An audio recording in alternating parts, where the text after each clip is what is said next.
महारक्तदान है, सिंदूर महारक्तदान यात्रा के नाम से पहचाना जाता है। ये दूसरा साल है। पिछले साल जम्मू कश्मीर में 1200 लोगों ने जो पहलवान है, रेसलर है, उन्होंने रक्तदान किया। इस बार भी 1000 से ज़्यादा लोगों ने रक्तदान यहाँ आर्मी के लिए किया है।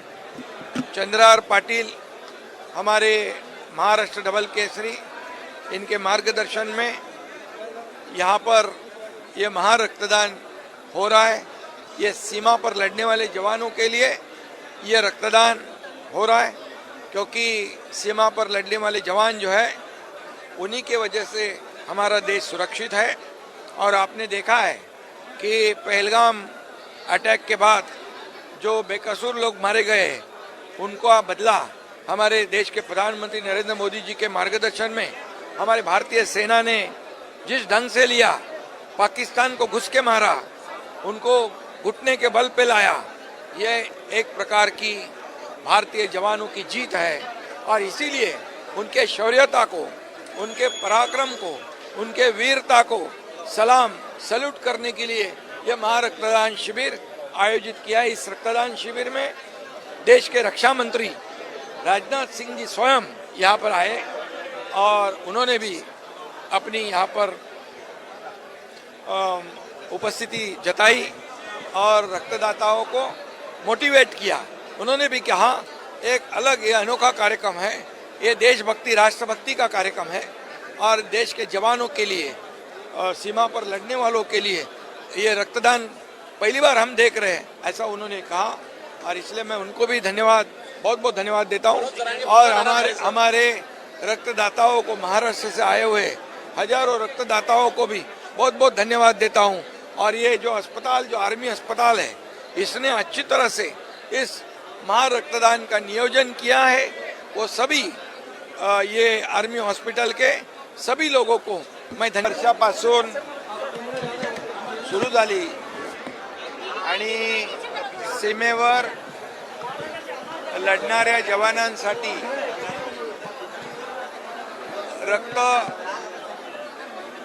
देण्याचा उपक्रम गेल्या वर्षी जम्मू काश्मीर मधून आर्मी हॉस्पिटल मधून सुरू झाला आणि याबद्दल मी, आणि त्याचं हे दुसरं पर्व आहे, दुसरं वर्ष आहे।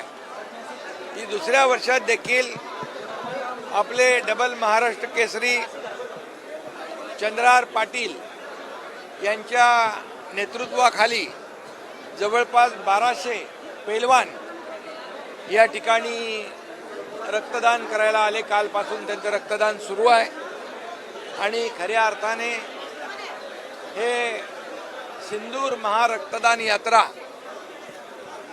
आपल्या देशाच्या लष्करातील जवानांसाठी, सीमेवर लढणाऱ्यांसाठी या ठिकाणी एक आगळा वेगळा उपक्रम शिवसेनेच्या वतीने चंद्रहार पाटील यांच्या मार्गदर्शनाखाली सुरू झालेला आहे। खरं म्हणजे मी मनापासून चंद्रहार पाटील आणि त्यांच्या सर्व सहकाऱ्यांना मनापासून धन्यवाद देतो। 1200 लोक इथे येऊन रक्तदान करतात। खरं म्हणजे ही मोठी देशभक्ती आहे, राष्ट्रभक्ती आहे आणि सीमेवर जवान सीमेचं रक्षण करतात, जागता पहारा ठेवतात, म्हणूनच आपण सगळे देशवासी सुरक्षित आहोत।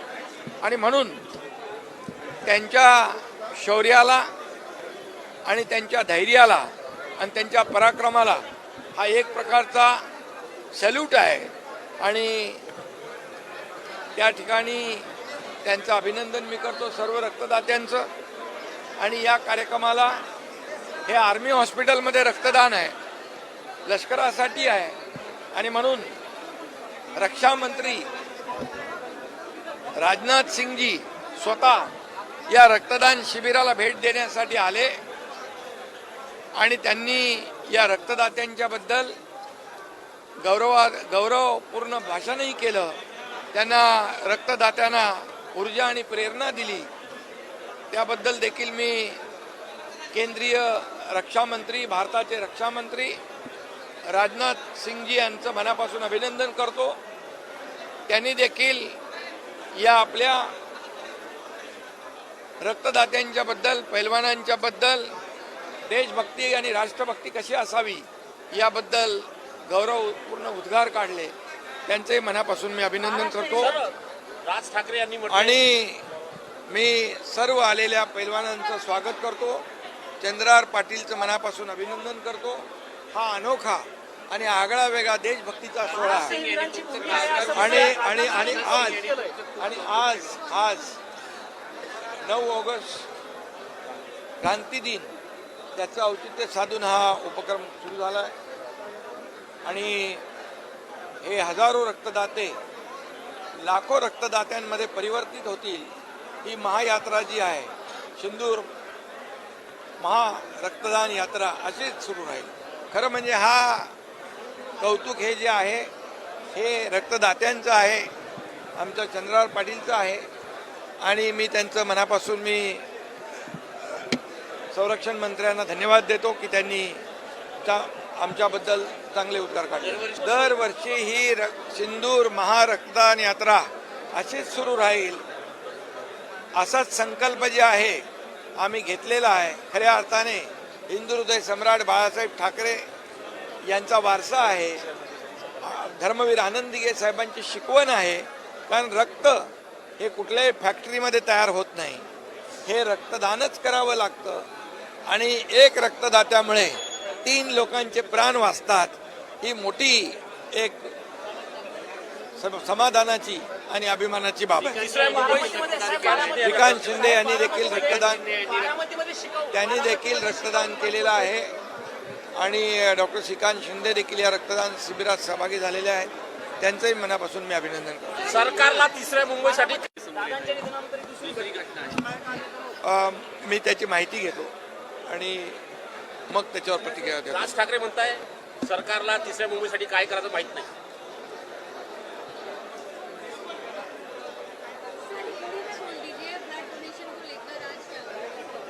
अरे तिसऱ्या मुंबईमध्ये आम्ही नवीन एअरपोर्ट केला, तिथं एड्युसिटी करतोय, मेडिसिटी करतोय, स्पोर्ट्स सिटी करतोय, एरो सिटी करतोय.